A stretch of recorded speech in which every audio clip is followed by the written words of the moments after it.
a list of speakers to be heard, and I will call them, and they will come forth in the order so indicated. First, the Honorable Nury Martinez, followed by Nancy Cohen, then by Jacques, Morales, Jacques, and Mona Shaw. In that order, they will then be followed by Beatrice Statzer, Faye Washington, Maria Roman, and Gilda Valdez. All right.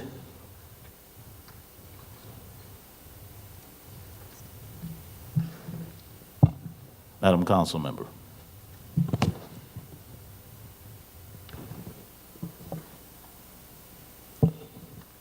Good morning, Nury Martinez, Council Member for District 6 in the City of Los Angeles.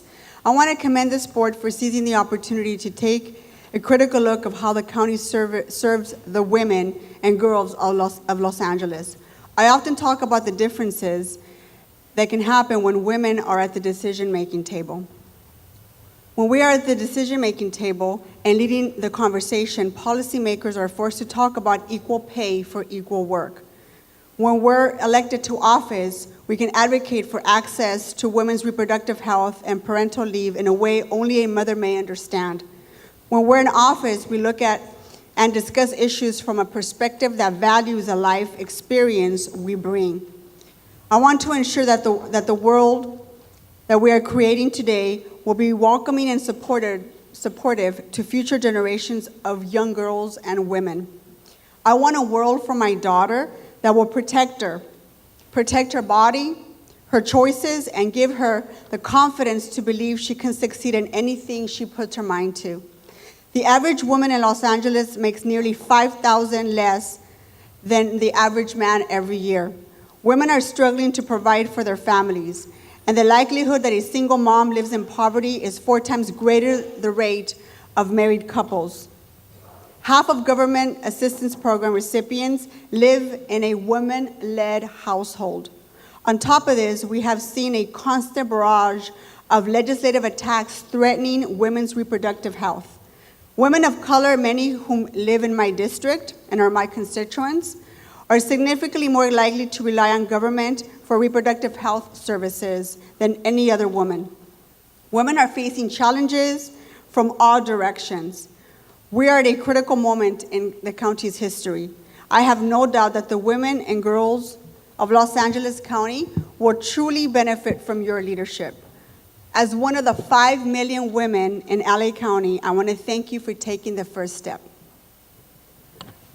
Thank you for your testimony. We'll take the next speaker, please. My name is Nancy Cohen. I was a member of the task force convened for this initiative, and I'm treasurer of the County Commission for Women. I'm pleased to be here today to support this visionary initiative on women and girls put forward by Supervisors Kuhl and Solis. We're making progress for women in LA. LA has the second largest concentration of women-owned businesses in the nation, but we have more work to do. Women make up a disproportionate share of the poor, as we've heard. A year of childcare costs more than a year of college in California, which explains why single mothers are overrepresented among the poor. This Women and Girls Initiative directs the county to incorporate a gender perspective into all that it does. This systematic and comprehensive approach is common around the world. And what the global research shows us is that taking gender explicitly into account in policymaking has real payoffs. It leads to smart public investments and a more effective use of taxpayer dollars. It yields long-run dividends in public health and economic growth. And most important of all, it makes life better for women and girls. Consider just one study. The McKinsey Global Institute concluded that California could add 8% to the state's annual GDP in the next 10 years if more women participated in the workplace in higher-paying occupations.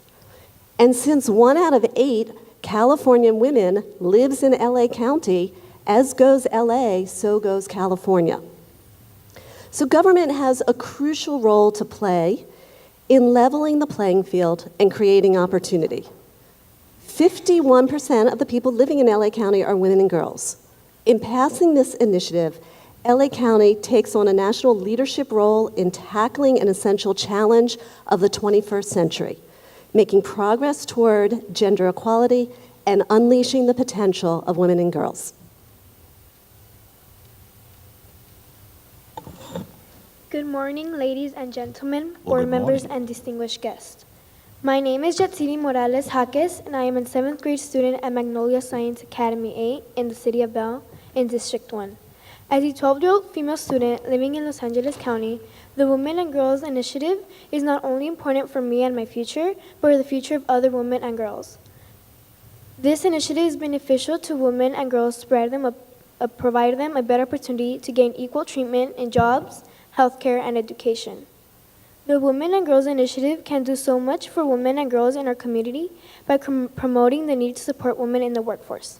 As a single mother, my mom raised me by putting my needs first. Unfortunately, due to her own health and battle with throat cancer, she wasn't able to maintain a job that allowed her to pay for childcare while she worked. Now we rely on support from family and friends to get through tough economic times. Despite this, Mom has never complained, and I feel I get my resilient spirit from her. As a future female leader, my goal is to become a pediatrician so that I can help families with medical needs. I aspire to someday join the work conducted by Doctors Without Borders to care for families in greater need of medical attention and basic health education in other countries. My goal is to give back to Namiquipa, Chihuahua, where my mom grew up, so that I pay tribute and respect to my roots. This is all possible because I live in a country that allows women to attend school, gain an education, and achieve their dreams. This initiative will allow this to continue and become even richer with the help of supervisors and leaders like Gilda Solis and Sheila Kyo, and other community leaders who continue to make quality a leading priority. I ask that the Board of Supervisors please vote yes on this motion and continue to move in a positive direction for all women and girls. I appreciate your time and thank you for listening. Oh, that's right. That's Miss Morales Jacques. I believe she represented, and she did well. All right. That's a tough act to follow. Yeah. All right, the balance of the speakers, if you would come forward at this time. Beatrice, Alvarez Statzer, Faye Washington, Maria Roman, Gilda Valdez. Thank you. Please come forward. Shah, I think the floor is yours. Great, thank you. Good morning. My name is Mona Shah. I would like to thank Supervisors Kuhl and Solis for introducing the Initiative on Women and Girls and for having me here today. I'm a health policy expert who previously served as a staff director and senior health policy advisor to U.S. Senator Barbara Mikulski.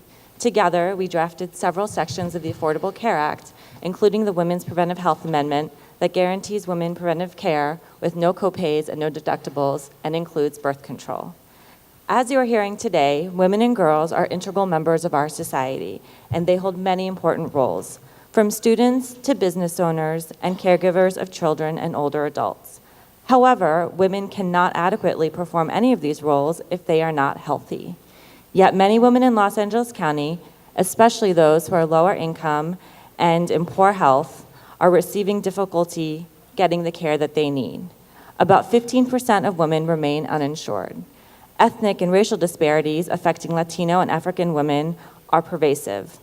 Breast cancer and suicide are among the top 10 leading causes of premature death in Los Angeles County. The Women and Girls Initiative is important because it will work to improve women's health in LA County, whether increasing the number of women who have health insurance, lowering the incidence of breast cancer, providing desperately needed services to women with substance abuse and mental health disorders, or better educating women and girls about their reproductive health and their reproductive choices.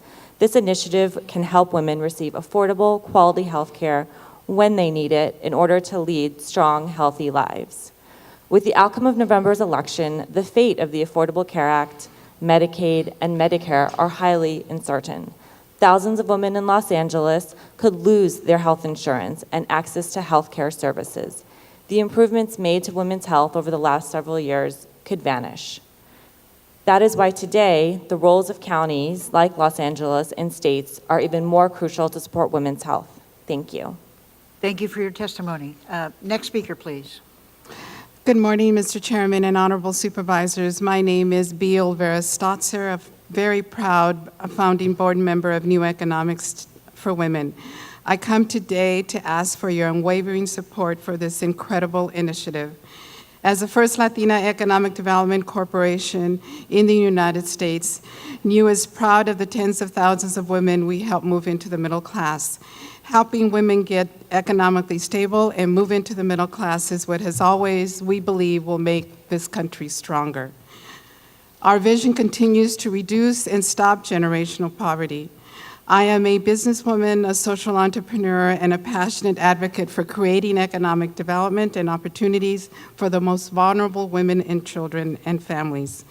Some today have spoken to you about this initiative being about gender and race. I beg to differ. This initiative is about, yes, gender and race, but this initiative is also about economic equity, economic justice. Justice to change the face of homelessness, and forgive me if I get emotional. Justice for those children who are sleeping in cars and go to bed hungry. Justice for the women who go through garbage cans to get enough recycled can money to pay for the rent and not be on the streets. At one time, this county was proud to prevent homelessness for women and children. That is no longer the case.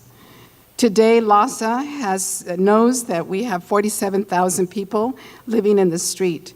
The priority now is about housing chronically homeless men. If you look at the statistics, considering all of the money that is going for affordable housing, less than 20% will go to serve women and children. LAHSA this year defunded transitional housing for women, and thank you to Supervisor Solis, we have been able to keep our La Posada program open. The rapid rehousing model does not work for families. Today, LAHSA has helped 1,500 families. That equals less than 0.0% this last year of all the millions of dollars that go to homelessness. They do not go for women and children. No doubt this gender bias and not economic justice or equity comes to protect women and children. I ask you, this initiative will make a difference. But please focus on the economic outcomes for women. At a cost, for instance, in a studio apartment in LA, it's $10,000 a year.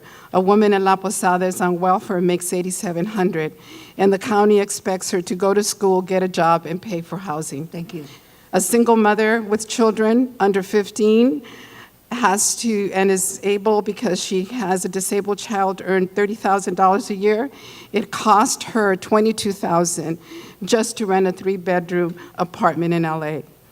Thank God she found affordable housing through NEW and is paying $9,500 a year and is now thriving and have her children at school and can sleep at night. Thank you. So thank you for this initiative.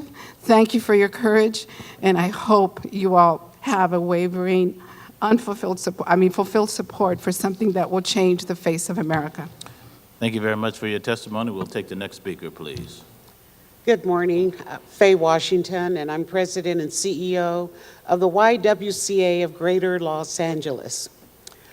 I am so pleased to be here. Thank you so much.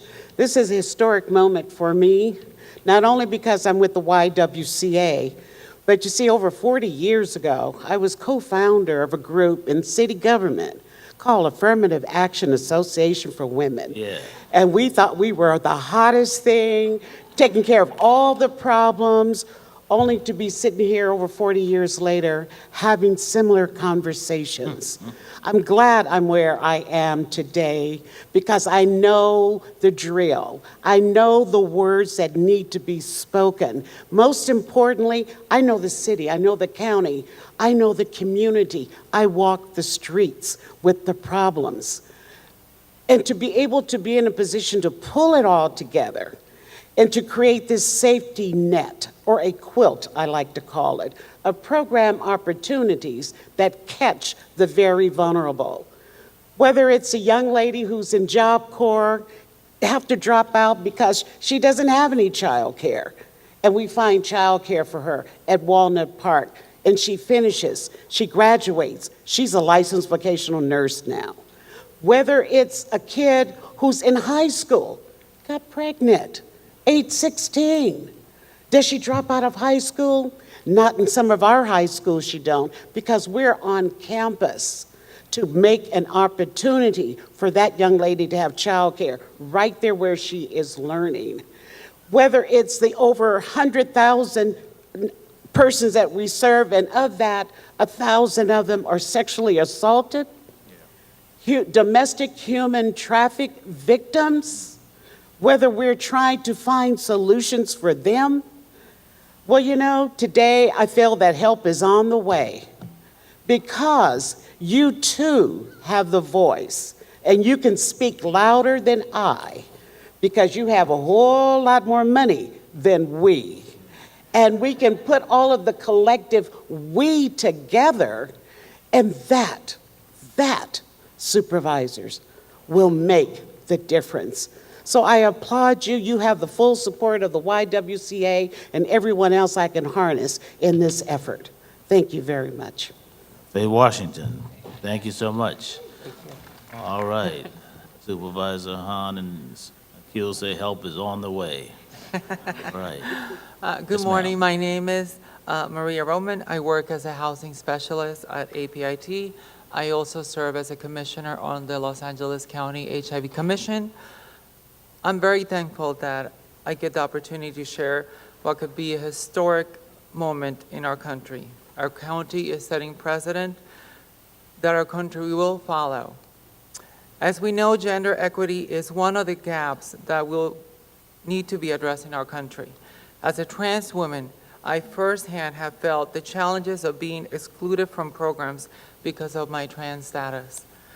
Women-specific programming and spaces can be empowering and important so long as it comes and includes all women, in particularly those marginalized by class, status, race, ability, sexuality, and of course, women like myself who are trans. Because trans women are women, they should be included and have access to all services available to women in our county, our state, and of course, across our country. Last November, the Trans Latina Coalition released a report. Over 30% of participants who were trans women reported being unemployed in this county. It is obvious that the gap in services continue to be an issue. I am very hopeful that this motion will carry and will the needed change of inclusion in services provided for trans women. I urge you to please vote in favor of this resolution. It is in your power to pass the measure that will improve the health and accessibility of trans women. I have survived homelessness, violence, and lack of resources. However, I am an example that our spirits are resilient and that with support and programming, women like myself can thrive. Thank you. Thank you for your testimony. We'll now hear from our next series of speakers, Gilda Valdez, Patty Giggins, Elise Buick, and Aracela Campos. In that order, please come forward. Ma'am, the floor is yours. Good morning. First of all, I just want to say this board never looked better. I know, no offense, Honorable Chairman Ridley Thomas. I'm still a part of the board, so it looks good to me, too. I just love this site. My name is Gilda Valdez, and I'm the Chief of Staff for SEIU Local 721, which represents over 55,000 workers. And also, I am the leader of the Fight for 15 fast food workers in Los Angeles. So, thank you, Supervisors Kuhl and Solis, for introducing this motion and for having me speak today. It's truly an honor and a historic moment for our county to have the first female majority on the Board of Supervisors. As a woman who has been part of the labor movement for close to 40 years, this is an issue that's close to my heart. We have seen time and time again that when we invest in young girls and women, everyone in our society benefits. I have had the privilege of seeing so many female union members on the front lines as social workers defending the safety of our children, or caring for the sick with our LA County Health Services system, protecting the quality of our drinking water, administering benefits for poor people, maintaining our parks and libraries, and many other capacities. Women make up a large and growing proportion of labor union members and have been closing the gender gap in union membership. Women's share of union members increased in each of the last 3 decades, from 33% in 1984 to 39.7% in 1994, and recently 42.6% in 2004. And women are projected to be the majority of union members by 2025. As you know, SEIU Local 7-1 led the Fight for 15 in Los Angeles, and I was proud to be one of the 15 women who fasted for 15 days right around the corner to heighten awareness regarding the lofty challenges facing low-wage workers. And at the time, my Congresswoman, Janice Hahn, came to visit us. It was an incredible time. I was shocked to learn that 47% of the women in Southern California make less than $15 an hour. 20% of women, 20 more percent women than men live below the poverty level. The number is higher if you're Latina, and it doubles to 46% for single moms. I'm here today to pledge that SEIU Local 7-1's full support for the Los Angeles County Initiative on Women and Girls. We must dedicate resources to the promotion of gender equality and the empowerment of women at this time when our country is facing such a dramatic conservative shift that would silence our voices. It is my belief that this initiative will help to lead the way for other counties and shape global standards for gender equality. I'm almost done. There's a great deal of opportunity in examining the powerful roles of the county, our communities, and labor on behalf of women and girls. Now more than ever, we must work together to address the issues of working women across this county. SEIU Local 7-1 and Fast Food is committed to leading this fight. Thank you very much. Thank you very much, Gilda. We appreciate your testimony. The one and only Patty Giggles, ladies and gentlemen. Good morning. What an awesome day today is. I bring greetings from the staff and all the volunteers at Peace Over Violence who, as we speak, are staffing the 24-hour LA Rape and Battering Hotline, which has been operating for 45 years and started right here in our county. Today is also special because I feel like this is part of a very positive and healthy resistance to the backlash and retrogrades that are coming at us. I've often wished that LA had its own Office of Violence Against Women, and I feel like today my wish is fulfilled with this Women and Girls Initiative, which will focus on violence against women and girls in all its forms: domestic violence, sexual harassment, sex trafficking, sexual violence, rape, teen dating violence, educational, economic, and health disparities.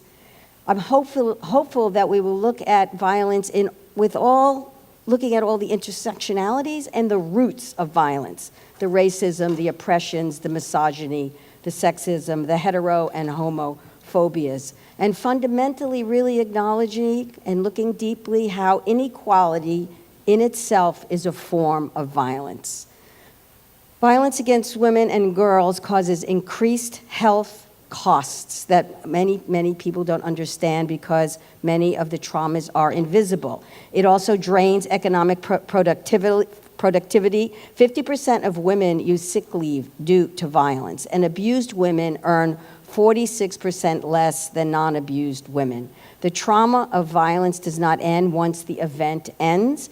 It disrupts healthy development of girls, impairs social, emotional, and cognitive learning, and can last over a lifetime. Abused women are more likely to suffer from depression, suicide, eating disorders, reproductive health issues. 63% of sexual assaults reported to police involve girls under the age of 18. I'm hoping that we will, as we use a gender lens, will also develop a very unique lens of looking at trauma-informed care for all of our county departments and institutions, so that this time, after 5 years, maybe we can hang up, which is another dream we have at POV, to hang up that LA Rape and Battering Hotline. Thank you. Thank you very much, Patty. We appreciate it. Elise Buick. Hello, supervisors. I want to applaud you for your boldness today. Never has there been a more important time for this type of initiative, and we cannot and will not go backwards. The women of Los Angeles County are 5 million strong. We should remember their faces, young and old, employees and business owners, housed and homeless, healthy and sick, U.S.-born and immigrants, and students like we heard today. They all share a determination to make a better life for themselves and their families. In United Way's report on the state of women, we identified the issues of rising housing costs and stagnant and unequal wages that are disproportionately impacting all demographics of women. We know that our most vulnerable women are experiencing rising levels of homelessness, and that is why the United Way will do everything in our power to help pass the sales tax so that we can make sure that those services are available to women and children. We know that single mothers in particular are facing impossible daily challenges as they try to address wage gaps, long commutes, lack of affordable childcare, and just making ends meet. The departments of this county are uniquely positioned to reimagine the systems that vulnerable women and children have to access daily. I believe that we have a unique opportunity to act now and prepare women for a changing economy that is increasing its demand for higher levels of education and training. While women have made great progress, and I am an example of that, we can never take that progress for granted. Each generation has the potential to lose ground, and that's why I applaud Supervisor Kuhl for realizing that. We must all continue the fight for all women to have access to the resources and support they need. The prosperity of women, and in fact our region, depends on our united efforts to address this issue today. So let us do everything in our power to lift women up out of poverty, to lift up women and families. The United Way stands as your partner, and we wholeheartedly endorse this historic initiative, and we truly support and appreciate your leadership today. We thank you for your testimony. Araceli Campos. Good morning, sisters, sister allies, feminists one and all. Hey. My name is Araceli Campos. I'm Executive Director of the Miguel Contreras Foundation. We are a 501c3 nonprofit organization founded and housed at the LA County Federation of Labor.